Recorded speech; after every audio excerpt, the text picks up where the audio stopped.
السلام علیکم. میں ریکارڈ کر رہا تھا اور لگتا ہے آپ نے فون ہی بند کر دیا. یہ مناسب بات نہیں, بات پوری سننی چاہیے. میں نے آپ کو اس میں بتایا ہے کہ دیکھیے آپ نے جو دلیلیں دی ہیں, یہ دلائل کا مطلب یہ ہے کہ قرآن اور حدیث کی دلیل آپ کے پاس نہیں ہے.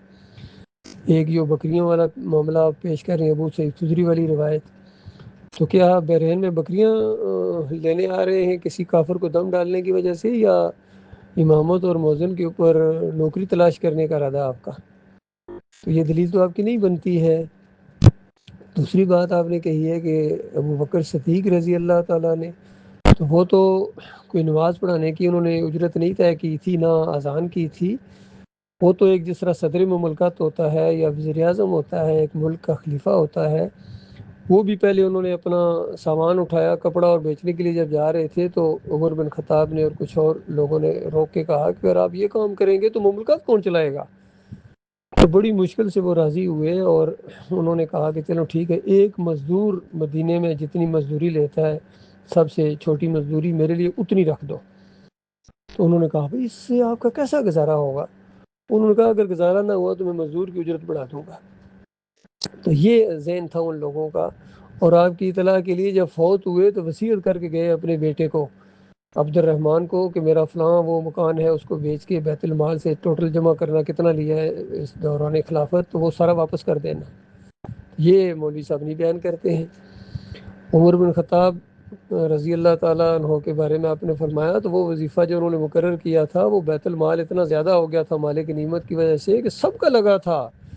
بدری صحابہ کا سب سے زیادہ لگا تھا, اور پھر خواتین تک کا لگا تھا, امہات المومنین کا لگا تھا, بچوں تک کا لگ گیا تھا.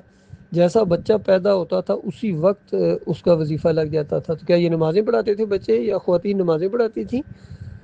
تو آپ کی یہ دلیل نہیں بنتی ہے. اللہ کا خوف کریں. اور نبی علیہ السلام نے فرمایا وہ علم جو مالک کی رضا کے لیے ہونا چاہیے, آخرت کے لیے ہونا چاہیے, اگر کوئی دنیا حاصل کرنے کے لیے وہ حاصل کرتا ہے تو قیامت کے دن اس کے چہرے پر ہڈی ہوگی, گوشت نہیں ہوگا.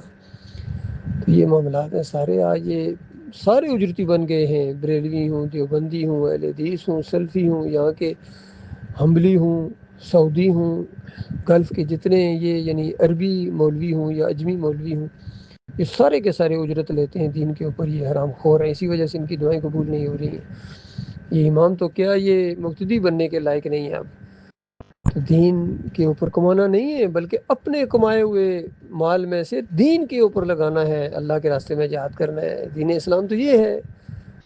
یہ معاملہ ہے, پوری بات آپ کے سامنے آ گئی ہے. اور اس کے بعد بھی اگر آپ اجرت کے چکروں میں رہیں گے تو پھر ظاہری بات ہے, اس کا مطلب ہے آپ کو آخرت سے, جنت سے کوئی غرض نہیں ہے, اور جہنم کی آگ کو آپ نے ترجیح دی ہے جنت کے اوپر, اور اللہ کے عذاب کو ترجیح دی ہے اس کی مغفرت کے اوپر. تو یہ ساری چیزیں آپ کے سامنے آ گئی. اب آپ کا جو بھی دل کرتا ہے کریں بھائی, حجت تمام ہے آپ کے اوپر.